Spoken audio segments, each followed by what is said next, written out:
Vamos entonces a darle trámite a la audiencia que se ha convocado para el día de hoy. Audiencia consistente en resolver el recurso de apelación que se interpuso a la decisión emitida el 17 de mayo de la presente anualidad por parte del Juzgado 22 Penal Municipal con funciones de control de garantías, donde se niega una libertad por vencimiento de términos. Debemos señalar, en primer lugar, pues que se trató de una audiencia bastante extensa en lo que tiene que ver con las argumentaciones. Argumentaciones que de una u otra manera no dejaron de ser desordenadas en algunos aspectos. Señalemos en primer lugar entonces que por parte de la defensa pues se hace una antesala a qué posibles argumentos podría presentar la contraparte, por cuanto que han sido ya ofrecidos en otra serie de audiencias. Y una vez hecho eso, pues la defensa nos señala una a una las audiencias que se realizaron a partir de diciembre 12 del año 2017, fecha en la cual se presenta el escrito de acusación.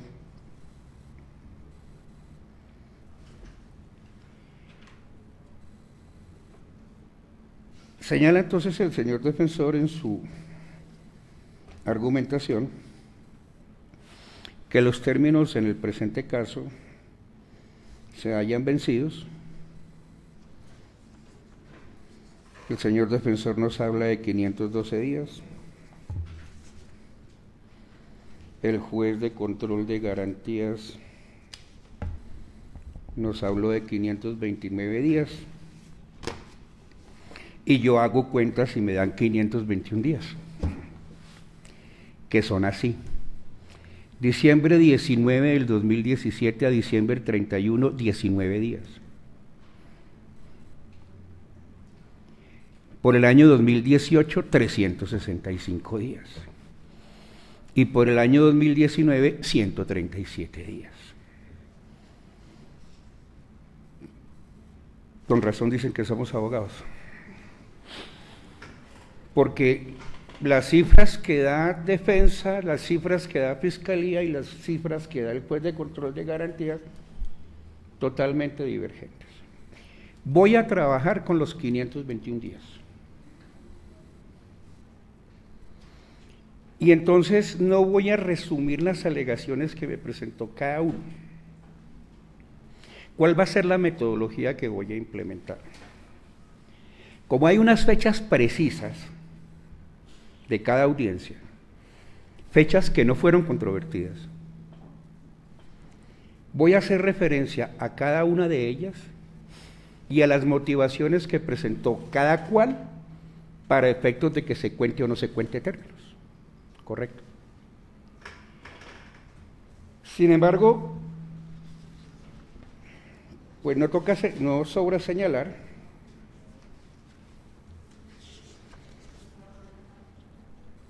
a pesar de la disquisición de la defensa, que aquí estamos es frente a un problema de libertad por términos que es única y exclusivamente un factor objetivo.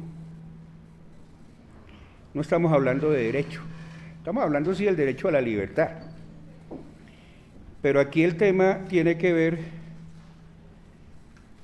con el aspecto objetivo, sí, a partir de unos términos procede o no procede la libertad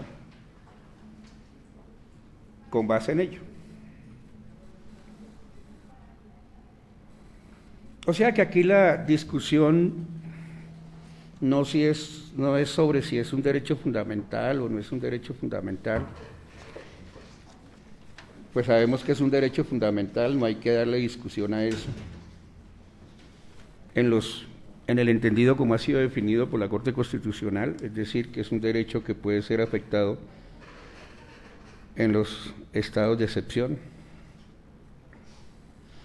Y entonces, ante esa diversidad numérica que me presenta cada sujeto procesal, Fiscalía me presenta igualmente hace una oferta de contabilización totalmente distinta a la de la defensa. Y el señor agente del Ministerio Público que actuó en ese momento, que no sé si es el mismo colega que está aquí presente, pues también me hace una contabilización distinta. Señalemos unos aspectos puntuales, porque es que bastante es la confusión de los jueces de control de garantías, y aquí se materializa en lo que tiene que ver con el análisis del régimen de libertad y en lo que tiene que ver con lo que es un derecho fundamental. Porque es que dentro de las argumentaciones, si bien no fue muy puntual, se habla de que se deben suspender los términos cuando se va a una segunda instancia. Simple y llanamente porque ante un juez de conocimiento el efecto es suspensivo. Bueno, ¿y desde cuándo debemos suspender los términos? ¿Acaso no se han dado cuenta quienes así predican que los términos continúan en la segunda instancia? Cuando se apela algo ante el tribunal tiene unos términos para resolver, luego los términos siguen corriendo allá. Lo que se suspende es la competencia, no se suspenden los términos.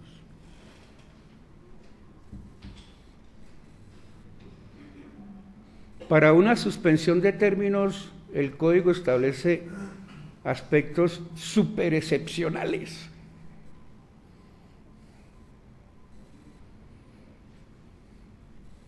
Pero cuando se va a una segunda instancia, los términos no se suspenden, continúan en la segunda instancia, tanto que el Código regula cuáles son los términos de una segunda instancia ante un juez unipersonal y cuáles son los términos de una segunda instancia ante un juez plural, como es el caso de un tribunal, de una sala de decisión.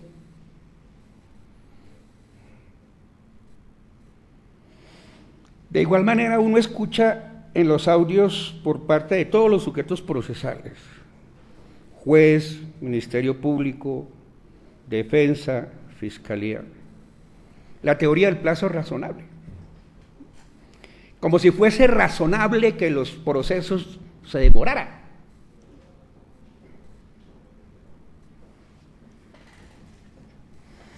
Esa teoría del plazo razonable, que a toda hora se vive planteando, en términos reales, solamente es aplicable en el Código en lo que tiene que ver con el artículo 302. Porque lo demás, la propia ley ha dicho qué es lo razonable. Si ha dicho que en un proceso como este el término es de 240 días para obtener la libertad, ese es el plazo razonable. Si ha dicho que entre la audiencia de acusación y la audiencia preparatoria debe mediar máximo 45 días, ese es el plazo razonable. Entonces, aquí se confunde el plazo razonable con lo razonable de la complejidad de un proceso. El único término que no está realmente prescrito en el Código de Procedimiento Penal es aquel que hace referencia al inmediatamente o término de la distancia. Y lo digo así porque donde no hay término en la norma, el código mismo dice que ese término es de 5 días.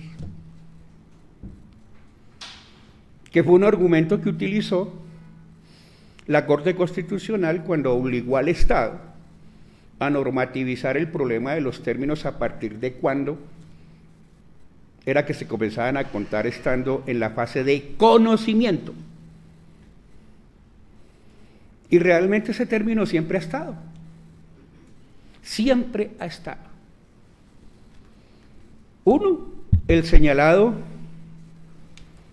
por el artículo 338, que dice que recibido el escrito de acusación el juez tiene 3 días para fijar fecha y no dice cuándo, ¿no? No habla de cuánto término.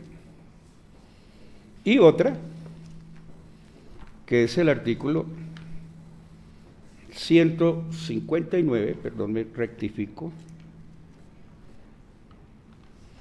que dice: el funcionario judicial señalará el término en los casos en que la ley no lo haya previsto, sin que pueda exceder de 5 días. Entonces siempre ha habido término. Siempre. Así la ley 1453 hubiera revertido la reforma de la ley 1142.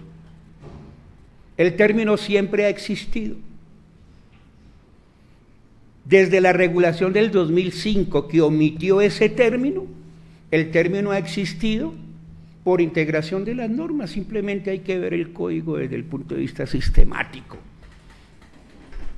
Eso es todo lo que hay que hacer, es muy simple. Entonces,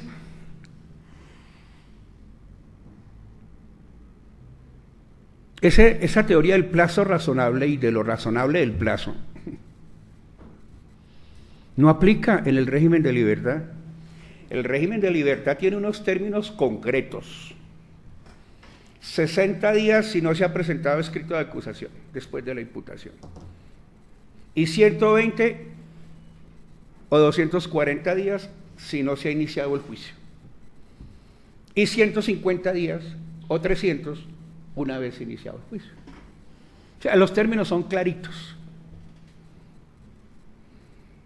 Y aquí no puede alegarse entonces que por la complejidad del caso entonces es razonable que nos demoremos en una preparatoria. Claro que es razonable que nos demoremos en una preparatoria cuando el plazo es complejo. Yo he tenido audiencias preparatorias de 2 años.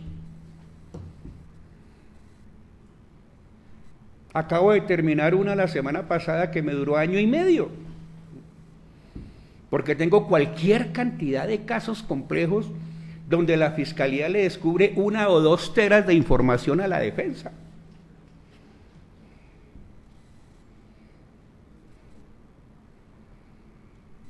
Y entonces ahí, pues es razonable que medien unos tiempos.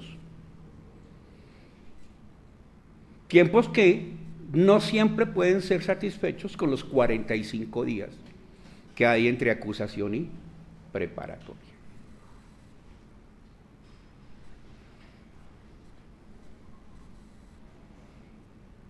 Otro aspecto importante que veo con preocupación en esta audiencia, me deja supremamente preocupado, porque ya pareciera que se convirtiera en tradición.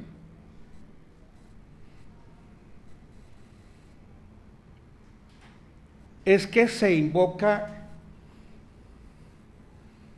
cualquier aplazamiento o cualquier circunstancia que se presente como dilatoria.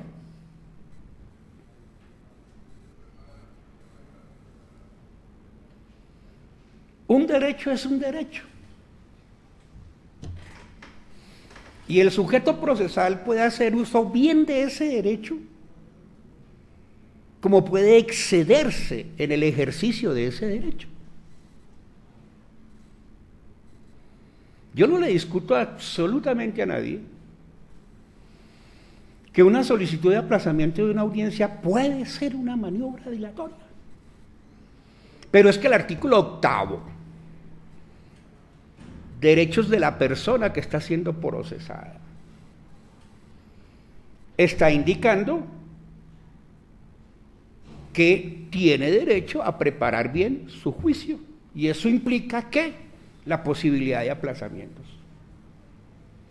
Luego, para yo certificar, para yo llegar a la conclusión y no decir alegremente lo que se dijo en esta audiencia, yo tengo que especificar y clarificar por qué en el caso concreto un recurso se convierte en maniobra dilatoria, y no decirlo al garete, simplemente porque quise, porque un derecho se puede ejercer bien como se puede ejercer mal, y lo que se sanciona en el régimen de libertad es el mal ejercicio de los derechos, y si se ejercitan mal, tiene que especificarse por qué se ejercitaron mal para efectos de hacer un descuento. Pero no puede decirse per se que porque se aplazó una audiencia entonces ya es dilatoria, o que porque se ejerció un recurso es dilatorio.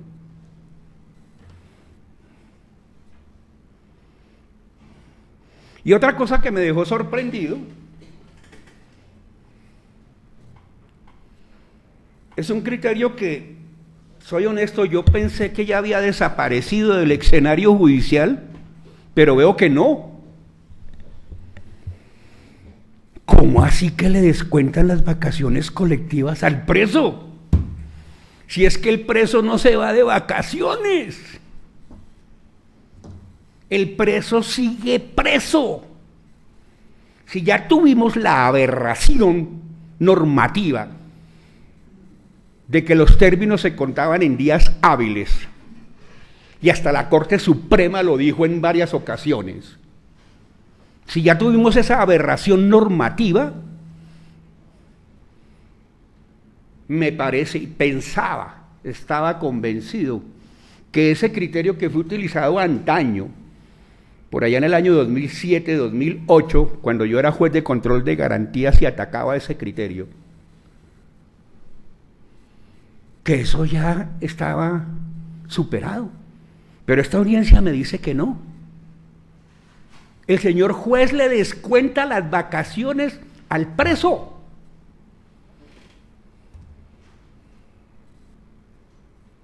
Y eso no puede ser así. El preso no tiene la culpa de que su caso se lo hayan atribuido al juez de circuito. ¿Y por qué no se pueden descontar esos términos? Porque si se descuentan esos términos se viola el principio de igualdad.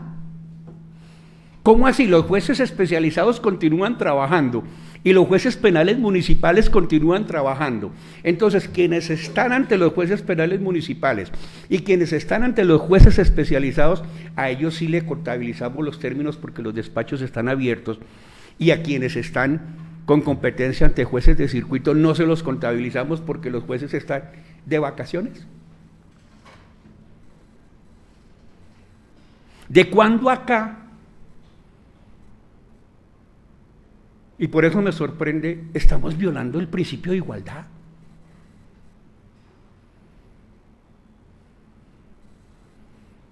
Eso es una violación absoluta del principio de igualdad. Partimos entonces de 521 días.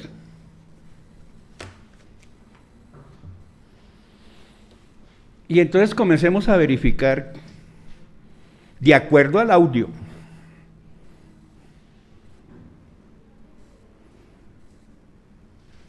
no de acuerdo a la carpeta, porque eso nunca me llegó a mí, es de acuerdo al audio.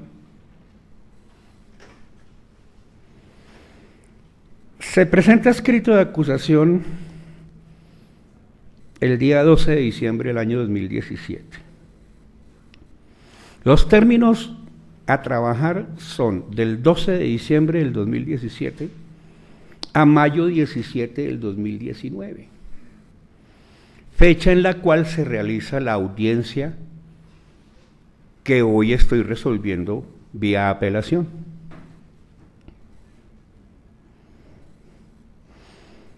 Y entonces se presenta el escrito de acusación, el juzgado de conocimiento convoca para el 23 de enero del 2018 la audiencia de formulación de acusación.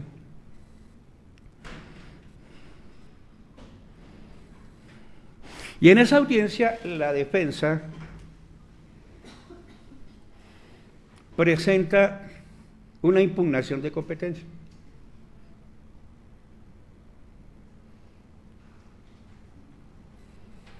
¿A qué obedecía el argumento? A que habían circunstancias fácticas que daban a entender que el ciudadano acusado había cometido, siendo ya miembro de la judicatura, bien porque estuviese en el Consejo Superior o bien porque estuviese en la Corte Suprema. Y entonces se indica que eso ya fue definido, que el juez de control de garantías, cuando se le hicieron las audiencias de legalidad de captura, imputación y medida de aseguramiento, él había definido eso. ¿Y quién ha dicho que las decisiones de los jueces de control de garantías hacen tránsito a cosa juzgada? La gran mayoría de las decisiones de los jueces de control de garantías no hacen tránsito a cosa juzgada. Hay algunas que sí.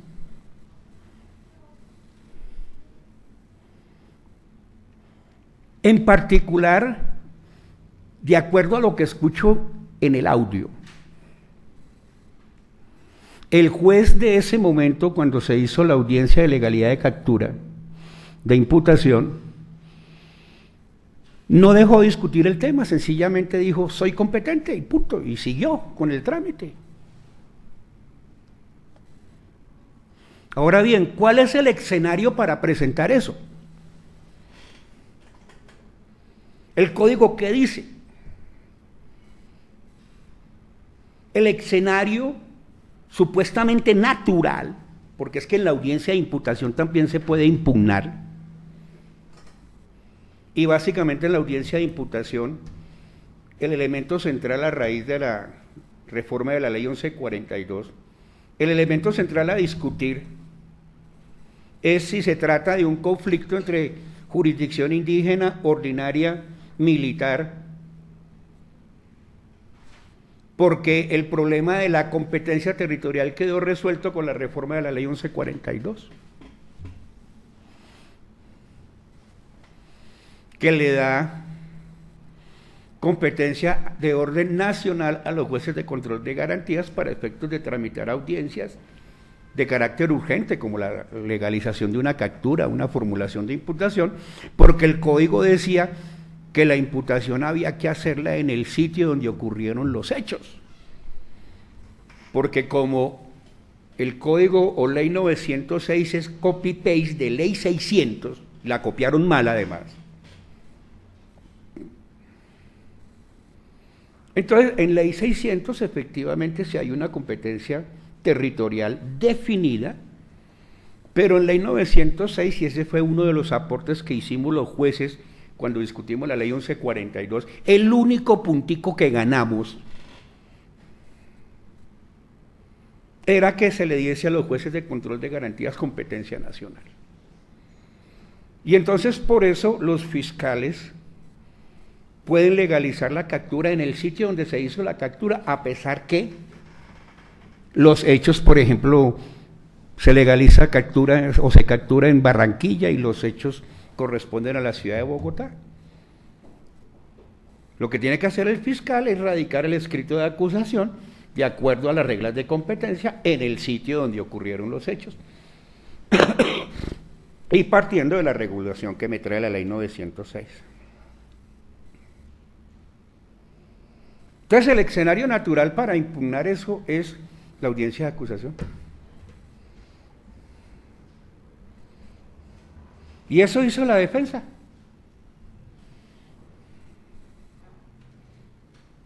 ¿Con base en qué lo hizo? De acuerdo a lo que se escucha en el audio. A elementos confusos del escrito de acusación. En donde, a partir de unas fechas, se daba a entender que parte de las conductas por las cuales se está tramitando este proceso abarcaban una línea temporal en donde el ciudadano Francisco Javier Ricaurte ya era magistrado del Consejo Superior de la Judicatura o de la Corte Suprema.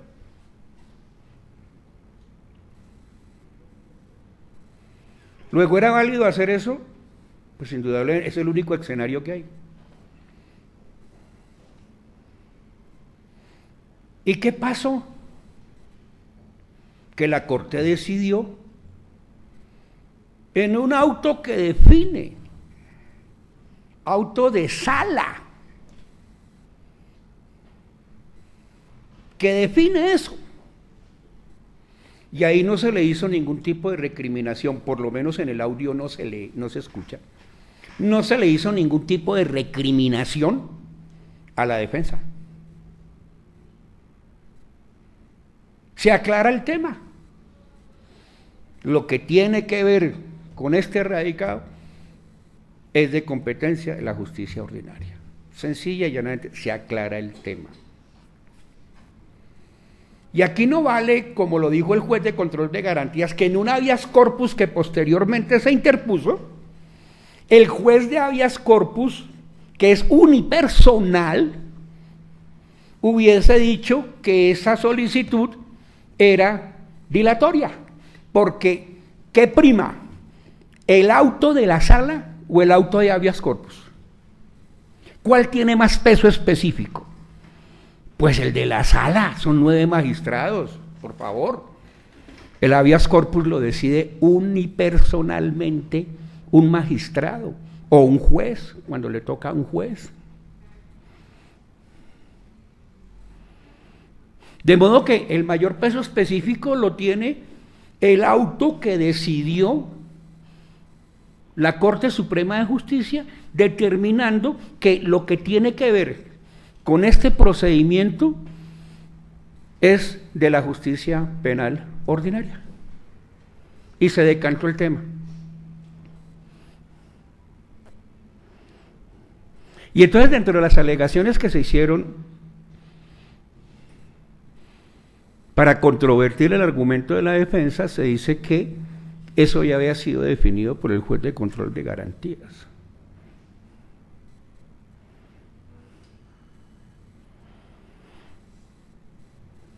Y sucede que el juez de control de garantías sencillamente dijo, de acuerdo a lo que yo escucho en los audios, yo soy el competente, y siguió con el trámite y no se sometió a discusión.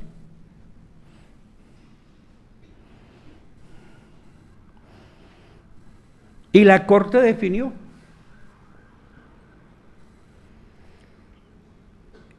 Esta decisión es del 21 de febrero del año 2018.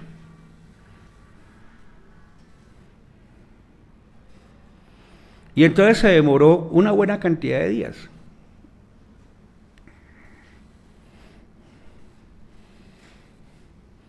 Y el juez de control de garantías le descuenta todo. Cuando se presenta una segunda instancia o se tiene que ir a un superior, vuelvo y repito, los términos no se suspenden, comienzan a correr en ese superior. Y este evento en concreto está regulado por el artículo 341.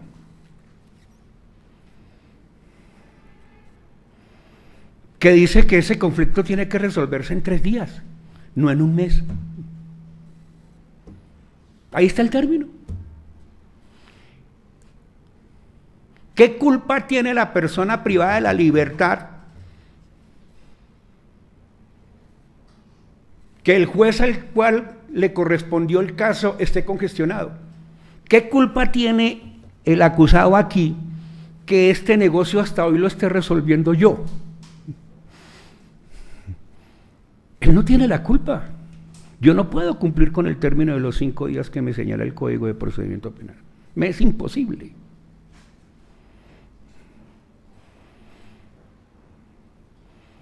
Pero el que la judicatura o el funcionario judicial tenga ese tipo de dificultades, jamás se le podrán atribuir a la persona que está privada de la libertad. Y jamás se le podrán descontar esos términos.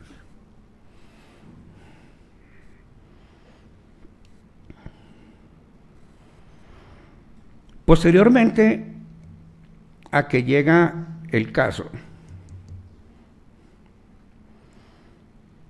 en marzo 9 se convoca la continuación de la audiencia de acusación. Para ese día se hace una solicitud por parte de la defensa de aplazamiento. ¿Con qué argumento? Tenía otra audiencia ya programada antes de que se fijara esta fecha del 9 de marzo.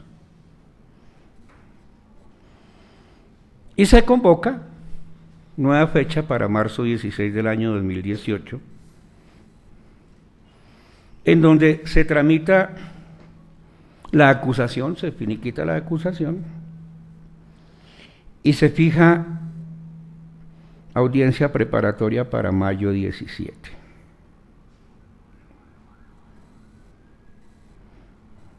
Y aquí no encuentro razón jurídica alguna para que el juez de control de garantías haya hecho un descuento desde el 11 de abril al 17 de mayo. ¿En razón a qué lo hizo?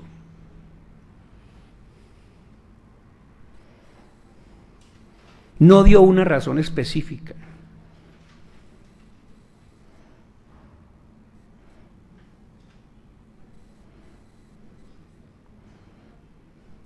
Y ahí, en ese momento le descontó 39 días.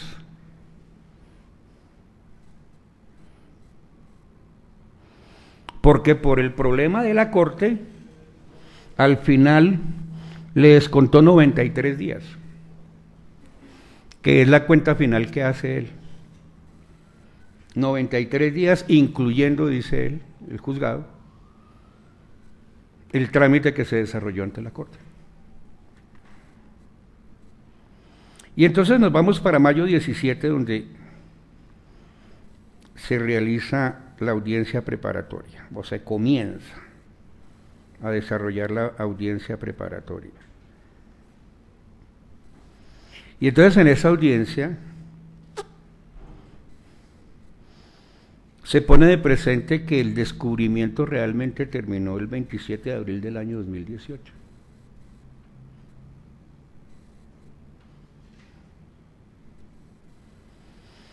La defensa en ese momento solicita 60 días de término para efectos de poder manejar el descubrimiento que le han hecho.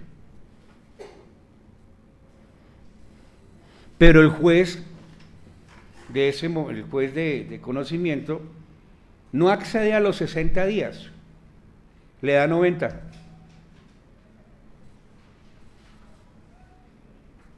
Y dice que esos términos van por cuenta de la defensa para evitar una libertad por vencimiento de términos. La gran pregunta que hay que hacerse es: ¿será que no es aplicable el artículo 8º de la ley 906? Porque es que el artículo 8º de la ley 906, en uno de sus apartes señala lo siguiente: como derechos para la defensa, disponer de tiempo razonable y de medios adecuados para la preparación de la defensa. De manera excepcional podrá solicitar las prórrogas debidamente justificadas y necesarias para la celebración de las audiencias a las que deba comparecer. Y entonces si yo lo tengo como un derecho, per se, una solicitud de aplazamiento no puedo definirla como dilatoria. Si la voy a definir como dilatoria, tengo que dar los argumentos de por qué es dilatoria. Porque entonces estoy entrando en un terreno supremamente peligroso en donde estoy convirtiendo un derecho, lo estoy haciendo nugatorio. Luego yo debo diferenciar cuando en un momento determinado el ejercicio de un derecho es excesivo y se convierte en una maniobra dilatoria, y cuando realmente corresponde o no al ejercicio normal. Y aquí hubo una razón para eso, que el descubrimiento había terminado el 27 de abril.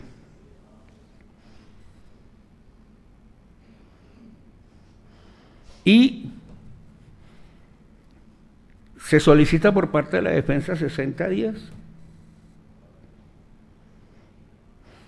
El juzgado le da 90. Eso no es culpa del imputado, del acusado.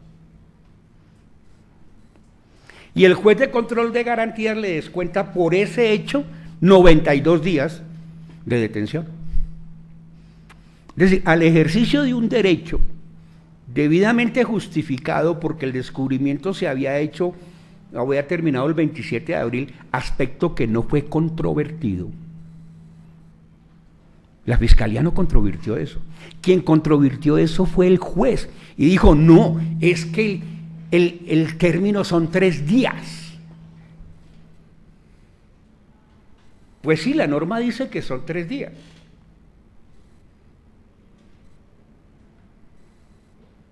Pero es que no todas las veces la fiscalía puede descubrir en 3 días. Eso depende del caso en concreto.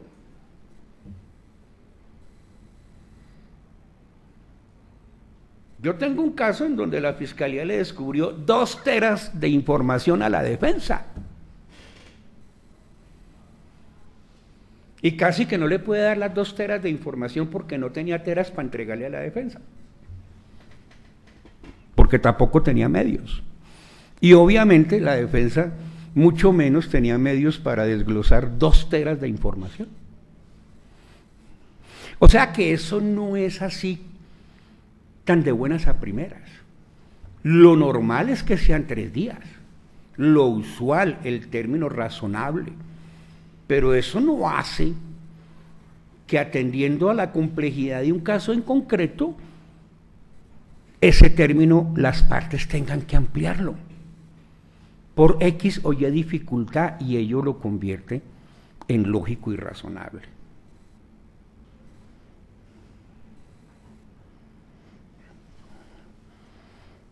Y entonces por ese concepto el señor juez de control de garantías descuenta 92 días.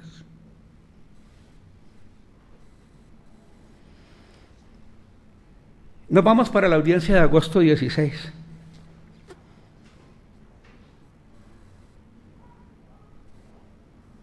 Y esta sí que es irónica además, esta audiencia.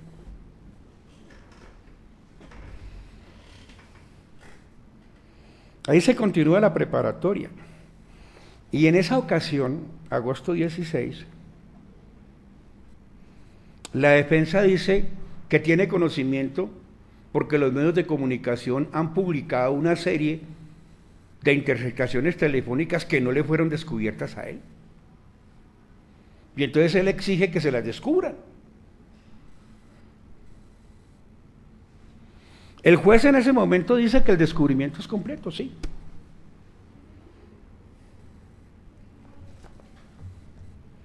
Y entonces el señor juez, no sé por qué, pero desconociendo toda norma procedimental, le concede recurso a eso.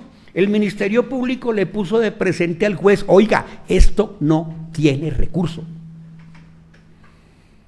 Y es que eso no tiene recurso.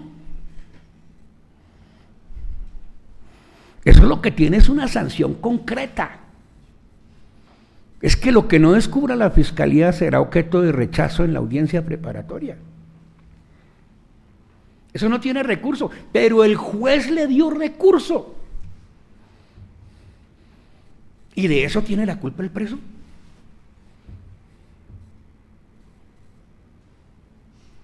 Y ese recurso que se interpuso en agosto 16 y se concedió en agosto 16, es resuelto el 24 de septiembre por el Tribunal Superior de Bogotá, donde define que el descubrimiento está completo y le dice al señor juez, oiga, esto no debió haberle dado recurso. Sin embargo, el asunto regresa el 3 de octubre y a raíz de ese error del juez, el juez de control de garantías le descuenta 50 días más a la persona privada de la libertad.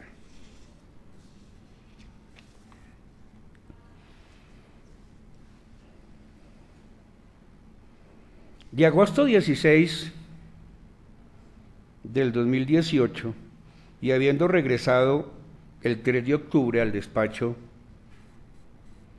se convoca para continuar la audiencia preparatoria el día 7 de noviembre. Ese día continúa la preparatoria. El 8 de noviembre continúa la preparatoria. Y aquí igualmente hay una circunstancia que a mi juicio no es admisible. Es que en esa audiencia del 8 de noviembre, los sujetos procesales, Fiscalía y Defensa solicitan 5 días de receso para efectos de verificar estipulaciones probatorias.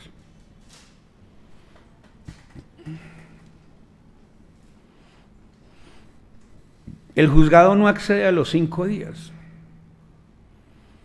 El juzgado convoca para diciembre 4. Las partes solicitan 5 días, o sea, era para hacerla en noviembre, 8 y 5, 13, por esas fechas, 13, 14, 15, y el juzgado la programa es para el 4 de diciembre.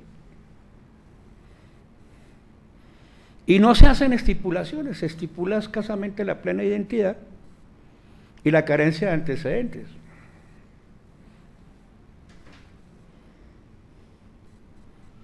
Carencia de antecedentes que pues no debe ser objeto de estipulación, porque entonces ya se está presintiendo una condena.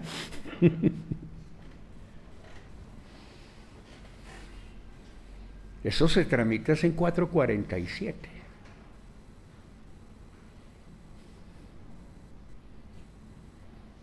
Y la plena identidad sí se estipula a contrario censo de una decisión que tomó el doctor Barceló, que dijo que eso no se estipulaba porque eso ya estaba aprobado en sede de garantías. Hierro gravísimo, porque es que en garantías no se prueba nada. En garantías no hay pruebas. Y la Corte Constitucional también se equivocó en eso. Porque cuando la Corte Constitucional declara la constitucionalidad de la prohibición del juez de decretar pruebas, dice que al juez le queda prohibido decretar pruebas, salvo al juez de control de garantías, y el juez de control de garantías no ordena pruebas. La única prueba que materializa el juez de control de garantías es la prueba anticipada, no más. De resto, todo lo que hay en garantías son evidencias. ¿Quién ha dicho que hay pruebas? El doctor Barceló en un auto lo dijo, sí. Lo respeto mucho.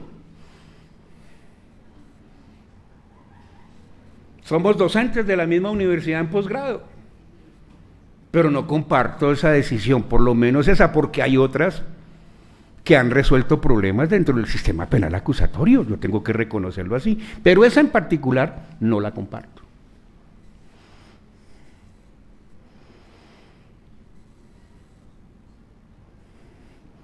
Entonces,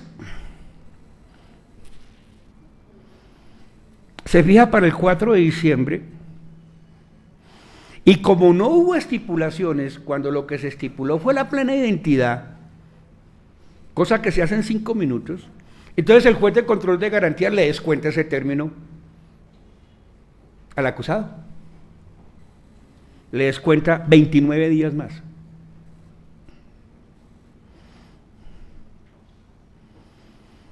Y dice, de noviembre 22 a diciembre 4. Perdón, del 8 de noviembre al 4 de diciembre.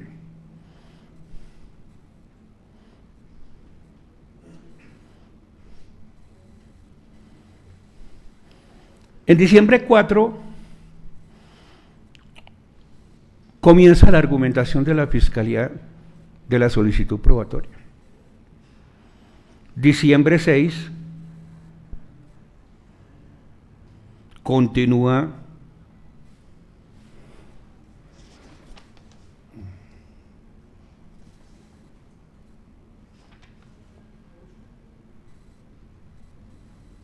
la audiencia preparatoria. En las horas de la mañana termina la argumentación de la Fiscalía y en las horas de la tarde comienza la intervención de la defensa. Se extiende al día 11 de diciembre, continúa el día 12 de diciembre, continúa el día 13 de diciembre. Y aquí se le da el uso de la palabra ese día al señor acusado. Y se fija fecha para enero 23 y enero 24 para continuar con la audiencia, con la decisión de las solicitudes probatorias. Y aquí el señor juez de control de garantías le descuenta al acusado la vacancia judicial.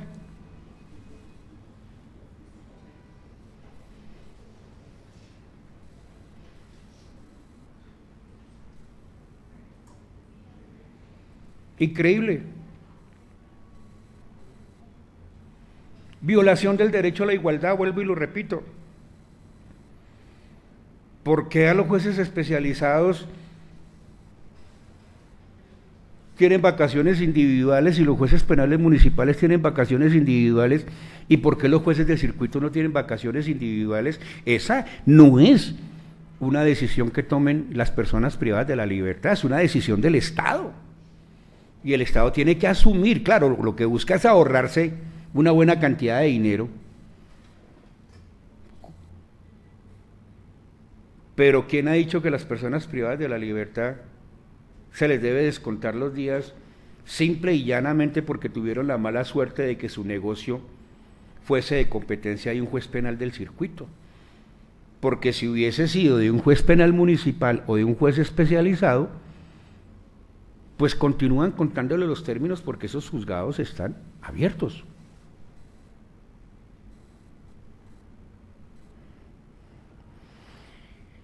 En la audiencia de enero 23 del año 2019,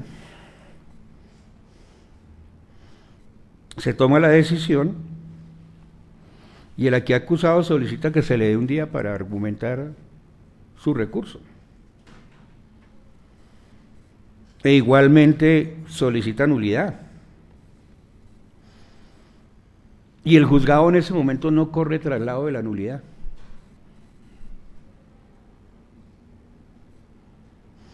El día 24 de enero, la audiencia se desarrolla con sustentación de recursos.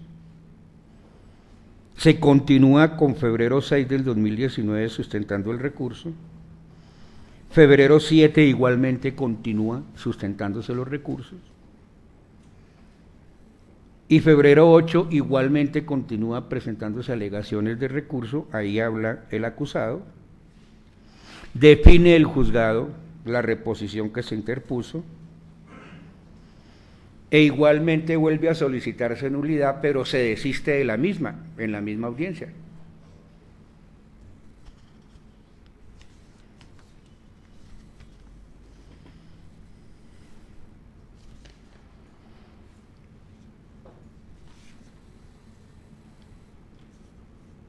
En febrero 14, aquí se solicita un receso, se continúa en febrero 14, y entonces estaba convocada igualmente audiencia para febrero 15. Ese día no hubo remisión, según lo que se escucha en los audios, y el 21 de febrero termina la sustentación de los recursos, porque aquí apela Ministerio Público, apela Defensa. El Ministerio Público tiene derecho a apelar, claro. Y entonces, porque apela el Ministerio Público, entonces también es dilatoria. Vuelvo y repito, cuando un derecho se sobrepasa en su ejercicio, yo tengo la carga como juez, más si estoy en sede de garantías, de argumentar por qué es dilatorio y no simplemente manifestarlo per se. Porque esto no es un argumento de autoridad, aquí no puede utilizarse ese argumento de autoridad. Y obviamente, por lo menos hasta el día en que se realizó la audiencia de control de garantías, no había regresado del tribunal.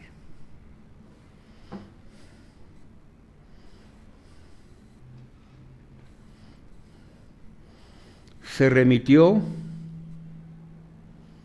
en febrero.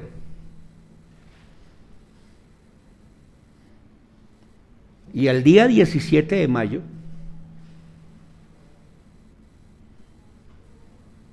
no había bajado del tribunal.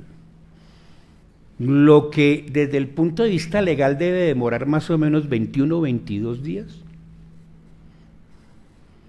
ya llevaba más de 2 meses, casi 3. ¿Y por qué debe demorar un promedio de 21 o 22 días? Porque siendo poquito laxo,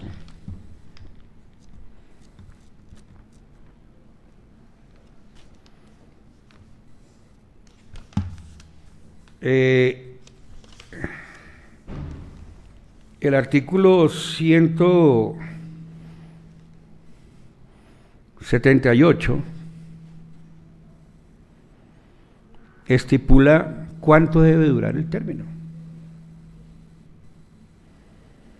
En su inciso segundo dice, en su inciso tercero dice, si se trata de juez colegiado, que es el caso que nos compete, el magistrado ponente dispondrá de 5 días para presentar proyectos, 3 días para la sala para su estudio, son 8, y 5 más para dar lectura, o sea, son 13. Súmele, del juzgado al centro de servicio un día, del centro de servicios al tribunal otro día, que en el tribunal lo radica y lo repartan otro día, 3, y súmele otros 3 de regreso, y ya llevaba más de 2 meses. Claro, si se tiene la visión de que el efecto suspensivo suspende términos, pues claro, le van a descontar todo esto.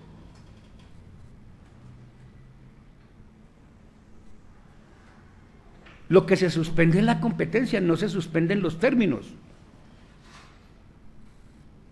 Y parece que aquí se está acostumbrando a la judicatura en sede de garantías de que el efecto suspensivo es sinónimo de suspensión de términos.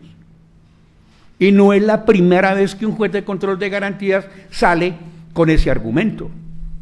Es que como apeló y el tribunal se demoró 6 meses, entonces yo le descuento 6 meses a usted porque usted ejerció el recurso sin aclarar si ese ejercicio es dilatorio o no.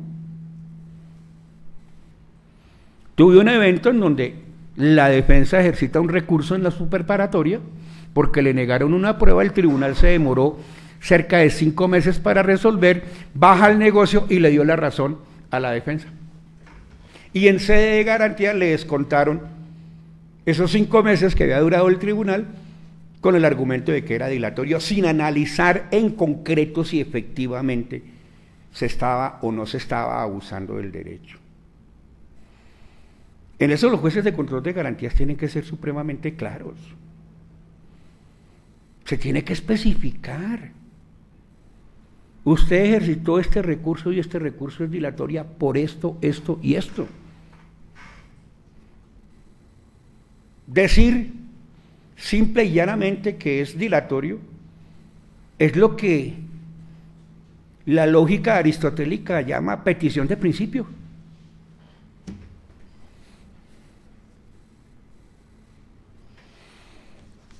En ese marco, tenemos entonces que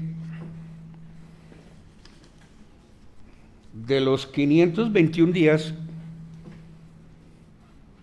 que tengo yo en mi cuenta, el señor juez de control de garantías solamente le convalida 134 días a la persona privada de la libertad. El preso le quedó debiendo. Y entonces vamos a ver qué era descontable. La ida ante la Corte Suprema de Justicia definiendo ese conflicto era válido, no tenía por qué descontarse. La propia defensa solicita que el aplazamiento de marzo 9 se lo descuenten. Ahí son 7 días. Los plazos entre una audiencia a otra no tienen por qué descontársele al sujeto procesal. En un aplazamiento, la norma habla de máximo 45 días y el juzgado programó a 53. ¿Dónde está la dilación? ¿Dónde está la dilación? Si es que el término máximo son 45 días. Aquí ya el tribunal le ha revocado a jueces que terminan la preparatoria y de una vez van instalando el juicio. Y les ha dicho a esos jueces, oiga, ahí está la norma que dice que máximo o por lo menos déle 45 días a la defensa. Ahí está el término. Y una de las audiencias se programó a los 53 días. O sea, ¿dónde está la dilación?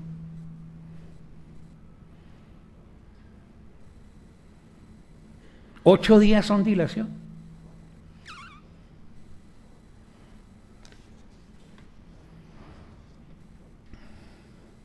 Igualmente no encuentra razón alguna para que el señor juez de control de garantías haya descontado del 11 de abril al 17 de mayo 39 días. Y no explica la razón de ese descuento.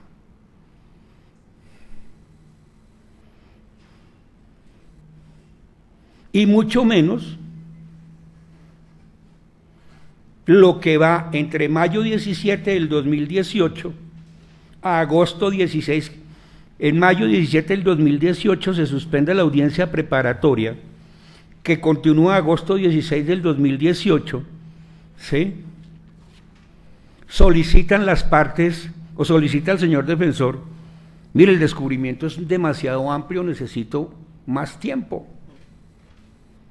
Pide 60 días y el juez le da 90 y le descuenta los 90 a la persona privada de la libertad. Y no se explica por qué esa solicitud es antagónica al ejercicio del derecho consagrado en el artículo 8º de la ley 906, a preparar en forma adecuada el juicio.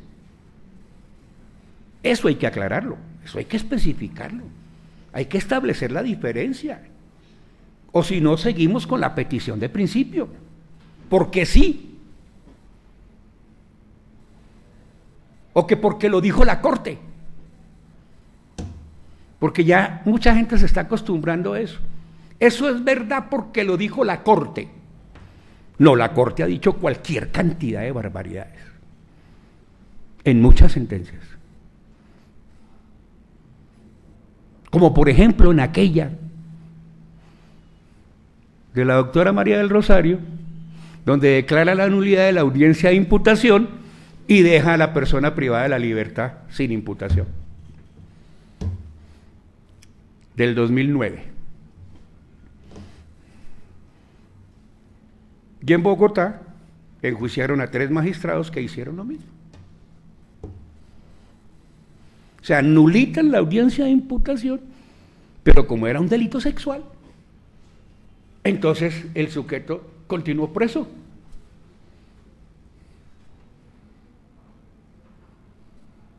O aquella del doctor Malo Fernández que dice que la ley 1709 no está vigente, estando vigente. O cuando dijo que la ley 1760 no estaba vigente, estando vigente. Se le olvidó que lo único que no entró a regir fue el numeral quinto de la ley 1760, lo demás entró a regir de manera inmediata. Eso hay que verlo con beneficio de inventario. No todos son aciertos, pero tampoco todos son desaciertos, hay que verlo críticamente. Porque es que no falta pues que la Corte diga suicídese señor juez y entonces vaya y se suicida. Porque lo dijo la Corte. No. Son seres humanos que también se equivocan.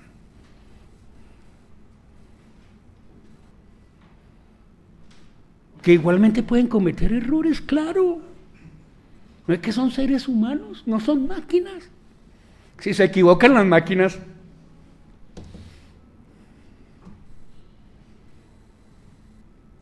¿por qué los seres humanos no nos podemos equivocar? Entonces, en ese marco, también le descontó esos 92 días de mayo 17 de 2018, hasta agosto 16 de 2018 le descuenta 92 días que no hay razón de ser para ese descuento. Porque no se especificó si se trataba de una maniobra dilatoria o si se trataba de un acto de preparación de la defensa, dado el extenso descubrimiento que se efectuó. Y el término de 50 días a raíz de la audiencia de agosto 16 del 2018, en donde el señor juez de conocimiento le da recurso a una decisión que es de trámite, pues cualquier sujeto procesal aprovecha el error, ni más faltaba. El único que puso en evidencia el error fue el agente del Ministerio Público, que le dijo al juez, oiga, esto no es de recurso. Si no hubo descubrimiento probatorio, lo que procede es el rechazo del medio probatorio. Eso es lo que procede, y eso está normativizado. El artículo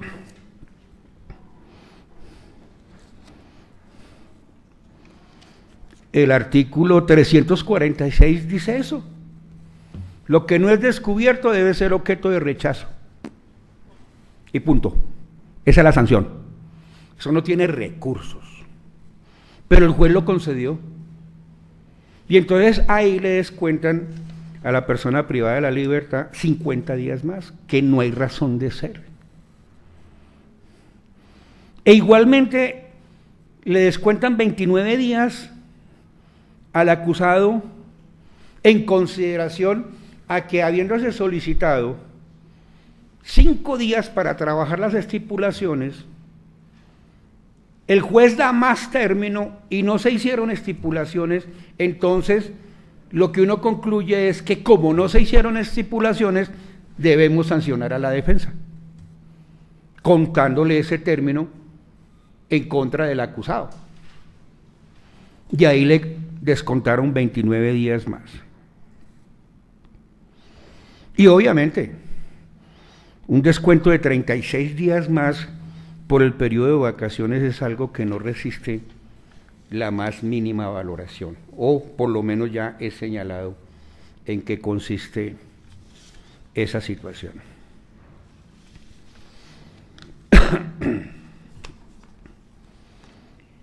Partiendo de lo anterior, el suscrito funcionario debe señalar que no se argumentó en debida forma los descuentos por parte del juez de control de garantías, utilizó algunos argumentos expuestos por la Fiscalía General de la Nación y por el señor agente del Ministerio Público, porque la Fiscalía, dentro de sus alegaciones, hay una que me parece a mí que no tenía por qué atenderse, y es cuando, en respuesta a la solicitud hecha por la defensa, dice que ya el juzgado 40 decidió los términos, que ya había hecho el conteo. ¿Y quién ha dicho que la decisión de un juez de control de garantías obliga a otro juez de control de garantías? No obliga, para nada. Y señala, quien presentó la argumentación en ese momento, que lo que está haciendo la defensa es controvertir la decisión del juzgado 40 penal municipal con función de control de garantías.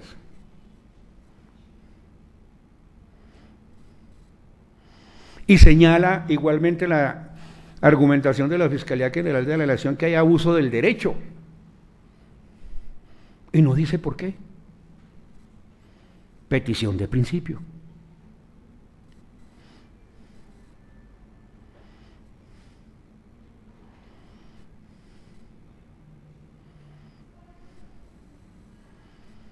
E igualmente, pues, en lo que tiene que ver con una preparatoria, solicita que se descuente ese término. Hacía yo referencia a los 53 días, y fue el lapso que hubo entre marzo 16, en marzo hubo 16 días, abril 30 y mayo 17, 53 días, y el artículo 175 dice que máximo son 45 días. Vuelvo y repito, aquí ya le revocó el tribunal a un funcionario judicial, porque en aras de evitar el vencimiento de términos, terminó la preparatoria y ahí mismo instaló el juicio. Y dijo, iniciamos el juicio, se interrumpe el término para la libertad. Tiene validez lo señalado por el juzgado de instancia cuando al momento del aplazamiento dice, ¿es que los términos corren por cuenta suya? En términos de obligatoriedad, no. Porque efectivamente eso sí es de valoración de un juez de control de garantías. Pero si el juez de control de garantías quiere acoger eso, debe justificar por qué lo acoge, no porque lo dijo el juez de conocimiento. Debe justificar por qué es válido darle efectividad a esa constancia que deja el juez de conocimiento.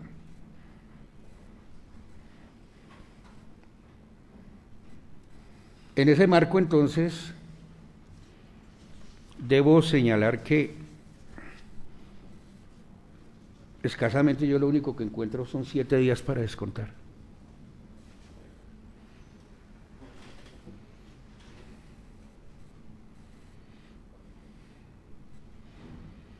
Porque nunca se diferenció el ejercicio de un derecho con el abuso del derecho. Porque se descontaron términos que no podían descontarse. Porque la vacancia judicial no se le puede atribuir en contra del acusado, en contra de la persona que está privada de la libertad. Porque la Semana Santa tampoco se le puede descontar a los presos, donde también hay vacancia colectiva. Ese es un problema de la ley, es un problema del Estado. Mire a ver Estado cómo lo resuelve. No quiere que se venzan los términos por ese periodo de vacaciones, pues monte jueces sin vacaciones colectivas y proceda a hacer los reemplazos correspondientes cuando haya vacaciones, así como lo hace con los jueces especializados y como lo hace con los jueces penales municipales.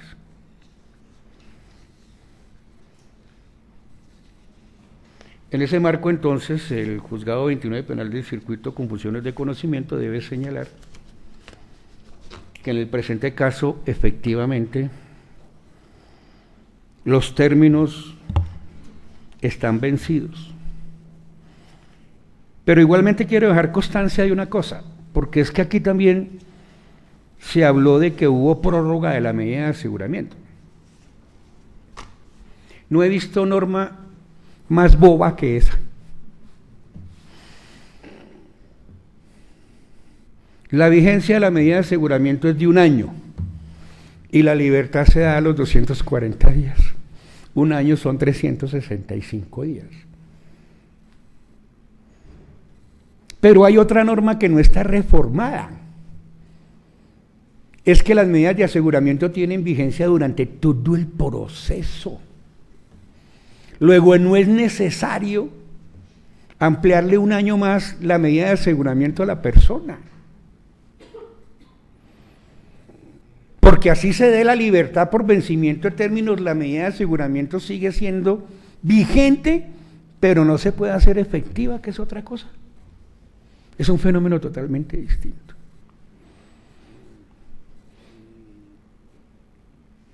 Y entonces, la solicitud de prórroga, de acuerdo a esa ley 1760, pues, 1782, perdón, pues, entra dentro del absurdo legislativo. Porque cada día el derecho penal, primero, es más fascista, afecta cada día más los derechos fundamentales y se está convirtiendo día a día en un derecho penal de enemigo. Gravísimo eso. Gravísimo que ya esté funcionando un acto legislativo para imponer la cadena perpetua. Y quien así lo está reclamando no se imagina el daño que le hace a la sociedad colombiana, porque nosotros estamos inscritos a unos pactos internacionales en donde se prohíbe la cadena perpetua. ¿Por qué los gringos y los rusos no han firmado tratados internacionales? Porque ellos tienen la pena de muerte. Pero sí le exigen a todo mundo el respeto de los derechos humanos. Donde nosotros hagamos eso, las sanciones económicas son terribles. Nosotros no podemos reversar ya una decisión tomada por una ley que fue aprobada en la década del 70,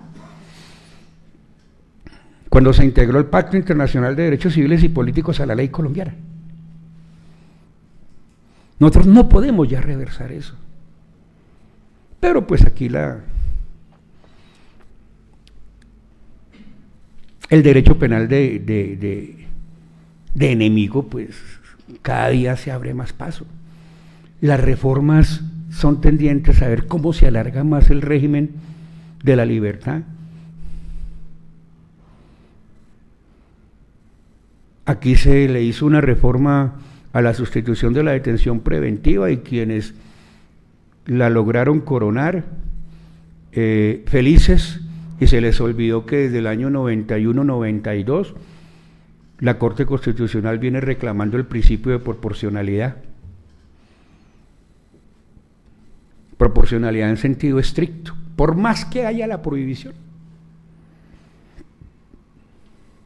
El juez tiene que verificar en concreto si una medida menos gravosa es o no es suficiente. Así la norma diga que se le prohíbe la detención domiciliaria, como está en el régimen de libertad. Antes de la reforma, ya la sentencia C-310 de 2007 estaba diciéndole al juez: señor, esa prohibición usted tiene que verificarla en concreto. En ese marco, entonces, debo señalar que, atendiendo a que efectivamente el término para el derecho a la libertad por vencimiento del mismo se haya vencido, se han superado los 240 días de privación de la libertad sin que se hubiese iniciado el juicio oral a la fecha de la audiencia. No sé si ya se inició, pero yo decido es a la fecha de la audiencia. Deberá revocar la decisión que en su momento tomó el Juzgado 22 Penal Municipal con función de control de garantías de negar la libertad por vencimiento de términos al ciudadano Francisco Javier Ricaurte Gómez, con fundamento en lo expuesto anteriormente. En mérito de lo anteriormente expuesto, el Juzgado 29 Penal del Circuito con funciones de conocimiento resuelve. Primero, revocar la decisión tomada por el Juzgado 22 Penal Municipal con funciones de control de garantías el día 17 de mayo del año 2019, mediante la cual se negó la libertad al ciudadano Francisco Javier Ricaurte Gómez con cédula 73-105-717 por vencimiento de términos. Segundo, otorgar la libertad al ciudadano Francisco Javier Ricaurte Gómez con cédula 73-105-717 por vencimiento de términos de conformidad con lo expuesto en la parte motiva de la presente decisión. 3. Por intermedio del centro de servicios, líbrese la correspondiente boleta de libertad en favor del ciudadano Francisco Javier Ricaurte Gómez con cédula 73-105-717. Y cuarto, contra la presente decisión no procede recurso alguno. Siendo las 12:20 de la tarde, damos por terminada la presente audiencia. Muchas gracias, pueden retirarse.